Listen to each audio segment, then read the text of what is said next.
रेहाना और रवि की शादी के वक्त रवि के पास कुछ नहीं था। रेहाना, तुमने मुझसे शादी करके एहसान किया है। मुझसे ज्यादा तो तुम कमाती हो। अरे तो क्या हुआ, एक दिन आएगा रवि कि तुम खूब पैसा कमाओगे। मुझे तुम पर पूरा विश्वास है। रवि और रेहाना खुद को स्टैंड करने के लिए पूरी मेहनत करते। रेहाना, मैं नौकरी नहीं करना चाहता हूँ।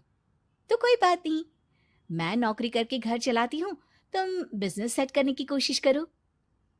एक दिन रेहाना, तुम जानती हो, मैंने जो विज्ञापन बनाने वाली कंपनी खोली थी ना, उसे बड़ी ब्रांड का ऑफर आया है। अब हम लोगों के दिन ब्यारे न्यारे हो गए हैं। मैं जानती थी रवि कि एक दिन तुम सेटल हो जाओगे। रवि का काम अच्छा चल जाता है। एक दिन वो रेहाना से कहता है, रेहाना, अब हम लोगों का बच्चा भी हो गया है। बहुत छोटा है वो। उसका ख्याल कैसे रखेंगे हम?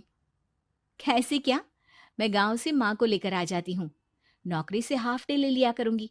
अभी तो वो छोटा है, स्कूल जाने तक मैं मैनेज कर लूंगी। देखो रेहाना, मैं अब अच्छा कमा रहा हूँ। तुमको नौकरी करके परेशान होने की कोई जरूरत नहीं है। अरे कैसी बात कर रहे हैं, मैं अपनी लगी लगाई नौकरी कैसे छोड़ दूं? और मैंने तो सुना है हम लोगों को कुछ ही महीनों में सरकारी नौकरी मिल जाएगी। सरकारी नौकरी में कितना कमा लोगी? उतने में तो मैं ड्राइवर रख लूंगा। रेहाना को रवि की बात का थोड़ा बुरा तो लगता है। कम से कम मेरी नौकरी की इतनी बेइज्जती मत करो। भूल गए, इसी नौकरी के बदौलत तुमने अपना बिजनेस खड़ा किया है। अरे वो तो मैं किसी के भरोसे भी कर लेता। देखो, अपने बच्चे को संभालो, घर का काम करो। अब बाहर जाती तुम अच्छी नहीं लगती हो। रेहाना रवि के कहने पर नौकरी तो छोड़ देती है, लेकिन अब बड़े से घर में उसकी कीमत किसी नौकर से कम नहीं होती। एक दिन रवि का दोस्त आता है। भाभी, हम लोग तो आपको तब से जानते हैं जब से आप लोग शादी होकर इस शहर में आए थे। आपकी बदौलत ही सारा बिजनेस खड़ा हुआ है। ये किस्मत तो आप ही की है भाभी। हाँ हाँ भाई, हमारी मेहनत तो कुछ है ही नहीं। अरे होगी, लेकिन भाभी की किस्मत के आगे कुछ नहीं। दोस्त वहां से चला जाता है, लेकिन रवि का गुस्सा सातवें आसमान में होता है। देखा कैसे बोल रहा था? अरे बिल्कुल अच्छा आदमी नहीं है ये। कैसी बात कर रहे हैं आप? प्रशांत भैया तो बहुत अच्छे इंसान है रवि। कैसे उन्होंने हमारे मुश्किल वक्त में हमारा साथ दिया था। अरे था पैसा तो साथ दिया, नहीं तो कौन पूछता है? रवि का व्यवहार पैसा आते ही अलग हो गया।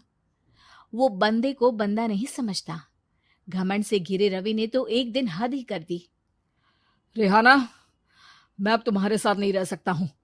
क्या क्या बकवास कर रहे हो रवि? क्या कहना चाहते हो? और क्यों नहीं रह सकते तुम मेरे साथ? देखो, मुझे कोई और पसंद है, और उसने साथ रहने पर बस यही शर्त रखी है कि मुझे तुम्हें तलाक देना होगा। रेहाना, जो कि एक स्वावलंबी महिला थी, उसने बिना देर किए रवि को कह दिया, कोई इश्यू नहीं, मुझे पैकिंग में 4 दिन का वक्त लगेगा, लेकिन तब तक मैं तुम्हारे साथ नहीं रहूंगी। 4 दिन के लिए तुम कहीं और शिफ्ट हो जाओ, मैं घर से निकलूंगी तो बता दूंगी। रवि घर छोड़कर चला जाता है। रेहाना को दुख होता है, वो रोती है, लेकिन व्यवहार से स्ट्रांग रेहाना को पति के वापस आने का और उसे सबक सिखाने का पूरा भरोसा था। फिर एक दिन, अरे शुशिका, कब शादी करोगी तुम मुझसे? यार मैंने तो सोचा था तुम शादी से पहले मुझे विदेश लेकर जाओगे, महंगी कार दिलाओगे। अरे सब दिला दूंगा, लेकिन पहले मुझसे शादी तो कर लो। हाँ हाँ, क्यों नहीं। मैं कुछ दिनों के लिए अपने मम्मी पापा के पास जा रही हूँ और लोगों से अपनी शादी की बात करूंगी। अरे शुशिका, कैसे रहूंगा मैं तुम्हारे बिना? अब तो शादी ही होने वाली है हम लोगों की। शुशिका रवि को छोड़कर चली जाती है। रवि घर आता है, जहां रेहाना को ना पाकर उसे सब अजीब लगता है। घर तो रेहाना के बिना कुछ नहीं है। बच्चे की याद भी आ रही है। चलो एक वीडियो कॉल कर लेता हूँ। रवि रेहाना को वीडियो कॉल करता है, लेकिन रेहाना फोन नहीं उठाती। रात को सोते वक्त मन कर रहा है मुन्ने को गले लगा लूं। चलो कोई ना, शुशिका से शादी के बाद मेरे और भी बच्चे होंगे। अगले दिन रवि ऑफिस जाता है, जहां टीना खड़ी होती है। सर, आपने अपने नए ऐड के लिए मॉडल की रिक्वायरमेंट डाली थी ना, मैं उसी के लिए आई हूँ। रवि टीना को देखकर खुश हो जाता है। अब शादी हो गई है तुम्हारी? नहीं सर, बस अच्छा सा हैंडसम और अमीर लड़का देख रहे हैं मेरे मम्मी पापा। रवि के दिमाग से तो टीना को देखकर शुशिका का ख्याल भी खत्म हो जाता है। अरे यार, ये लड़की मिल जाए कितनी सुंदर है। शुशिका तो इसके आगे कुछ नहीं है। आ, अब क्या तुम्हें ऐसा नहीं लगता कि मुझसे मिलकर तुम्हारी ये खोज खत्म हो गई है? आप ना, आप तो 2 बच्चों की पापा लग रहे हैं। अरे नहीं नहीं, मेरी शादी तो हुई थी, लेकिन बीवी को किसी और से प्यार था, मुझे छोड़कर चली गई। खैर, टीना की दोस्ती रवि से हो जाती है, लेकिन 1 महीने बाद शुशिका रवि के पास वापस आती है। मेरे मम्मी पापा तुमसे मिलना चाहते हैं, लेकिन उन लोगों को ये मत बताना कि तुम पहले से शादीशुदा हो, और हाँ, शादी से पहले अपनी सारी प्रॉपर्टी तुमको मेरे नाम करनी होगी। अरे पागल, अब मैं तुमसे शादी ही नहीं करना चाहता। भला ऐसी लालची औरत से कौन शादी करेगा? तभी वहां टीना आ जाती है। रवि, ये पागल सी औरत कौन है? देखो, तुमने ही कह दिया ना पागल, तो पागल ही है।